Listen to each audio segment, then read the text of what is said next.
और अब कुछ खबरें तिजारती दुनिया से। आलमी मार्केट में सोने की कीमतों में मुसलसल इजाफे के बायस पाकिस्तान में भी सोने के नर्ख तारीख की बुलंद तरीन सतह पर पहुंच गए। बैनुल अक़वामी मार्केट में फी ऑन सोने की कीमत $25 इजाफे के साथ पहली बार $2,913 पर हो गई, जबकि पाकिस्तान में फी तोला सोने की कीमत में ₹2500 और 10 ग्राम सोने की कीमत में $2,144 का रिकॉर्ड बना गया।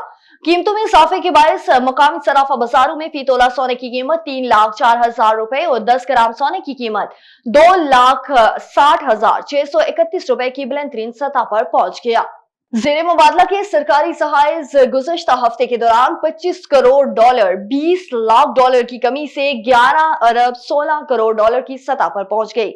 स्टेट बैंक ऑफ पाकिस्तान की जानिब से जारी करदा आदाद-ओ-शुमार के मुताबिक 7 फरवरी को खत्म होने वाले हफ्ते के दौरान जेर मुबादला के सरकारी जहाज में $25 करोड़ $20 लाख की कमी रिकॉर्ड की गई, जिसके बाद जेर मुबादला के सरकारी जहाज की मालियत 11 अरब 16 करोड़ 66 लाख रुपए की सतह पर आ गई। मरकजी बैंक के मुताबिक कमर्शियल बैंकों के पास 4 अरब 59 करोड़ 60 लाख डॉलर के जहाज मौजूद हैं। इसी तरह 7 फरवरी को जेर मुबादला की मजमूई जहाज की मालियत 17 अरब 86 करोड़ 26 लाख डॉलर रिकॉर्ड की गई।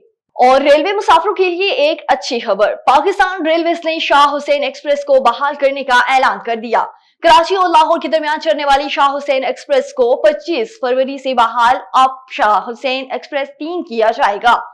43 कराची कैंट से रात 7:30 पर रवाना होकर हैदराबाद, रोहड़ी, बहावलपुर, लोधरा, हानीवाल, फैसलाबाद से होती हुई अगले रोज दोपहर 2:15 पर लाहौर रेलवे स्टेशन पहुंच जाएगी। इसी तरह 44 डाउन शाह हुसैन एक्सप्रेस लाहौर से रात 7 बजे रवाना होकर बरास्ता, फैसलाबाद, हानीवाल, बहावलपुर, रोहड़ी, हैदराबाद, लांडी, डर्ग रोड से होती हुई अगले रोज दोपहर 2:05 पर कराची कैंट जा पहुंचेगी। ट्रेन 10 इकोनॉमी क्लास कोचेज 22 से 2 AC business, 2 AC standard, 1 power plant और 1 ब्रेक वैन पर मुश्तमिल होगी।